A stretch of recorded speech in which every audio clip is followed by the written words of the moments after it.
Hello guys, അപ്പോൾ ഇന്നൊരു Sunday ആണ്. അപ്പോൾ ഞങ്ങൾക്ക് ഇന്ന് ഔട്ടിംഗ് ഉള്ള ദിവസമാണ്. അപ്പോൾ ഞങ്ങളിന്ന് പുറത്ത് പോകാൻ വേണ്ടിയിട്ട് നിൽക്കുകയാണ് എല്ലാവരും കൂടെ. അപ്പോൾ ദാണ്ട് ഓരോരുത്തരായിട്ട് റെഡി ആയിക്കൊണ്ടിരിക്കുകയാണ്. ഭയങ്കര നോർമലായിട്ടുള്ളൊരു സ്കിൻ കെയർ ആണ് ഞങ്ങളിപ്പോൾ ഇവിടെ ചെയ്യുന്നത്. അപ്പോൾ ആദ്യം അഞ്ചു റെഡി ആവുന്നുണ്ട്. ആദ്യം ഞങ്ങളിന്ന് ഫേസ് വാഷ് ചെയ്യുന്നുണ്ട്. ഫേസ് വാഷ് ചെയ്തതിന് ശേഷം നല്ല മോയ്സ്ചറൈസർ അപ്ലൈ ചെയ്ത് കൊടുക്കുന്നുണ്ട്. അതിനുശേഷം നമ്മുടെ ഗുഡ് വൈബ്സിൻ്റെ സീക്ക 50++ സൺസ്ക്രീനാണ് ഇപ്പോൾ യൂസ് ചെയ്യുന്നത്. അതിനുശേഷം ഞാൻ ലിപ് ബാം ഇട്ട് കൊടുക്കുന്നുണ്ട്.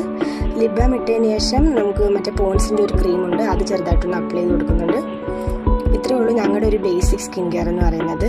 അതിനുശേഷം ഞങ്ങൾ നോർമലായിട്ട് കണ്ണെഴുതി പൊട്ട് തൊട്ട് അത്രേ ഉള്ളൂ. ഞങ്ങളുടെ കൂടുതൽ നന്നായിട്ട് കണ്ണൊക്കെ വരയ്ക്കുന്നത് മനോജും സോനയാണ്. അപ്പം മനോജ് തൻ്റെ കണ്ണ് വരയ്ക്കുന്നത് നിങ്ങൾക്കിപ്പോൾ കാണാം. അവൾ നന്നായിട്ട് കണ്ണൊക്കെ വരയ്ക്കും. അത്യാവശ്യം നല്ല വലിയ കണ്ണായതുകൊണ്ട് വരച്ചാലും കാണാൻ നല്ല ഭംഗിയായിരിക്കും. അപ്പോൾ തൻ്റെ മനോജ് കണ്ണ് വരയ്ക്കുവാണ്.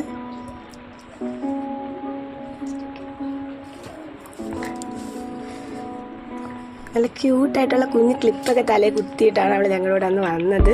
കാണാൻ നല്ല രസമായിരുന്നു, നല്ല ഡ്രസ്സൊക്കെ ആയിരുന്നു അന്ന്. അവളിതാ ഇപ്പോൾ ഇടുന്ന ലിപ് ബാം അഞ്ചു ഇപ്പോൾ പുതിയതായിട്ട് വാങ്ങിയ ഡെർമാക്കോയുടെ ലിപ് ബാമാണ്. അത്യാവശ്യം നല്ല ലിപ് ബാമാണ്. നമ്മുടെ ലിപ്പിൻ്റെ പിഗ്മെൻറ്റേഷനൊക്കെ പോകാൻ വേണ്ടി വളരെ നല്ലതാണ്. അപ്പോൾ ഇത്രയേ ഉള്ളൂ ഞങ്ങളുടെ ഗെറ്റ് റെഡി വിത്ത് അസ്. അപ്പോൾ ഓക്കെ, ബൈ.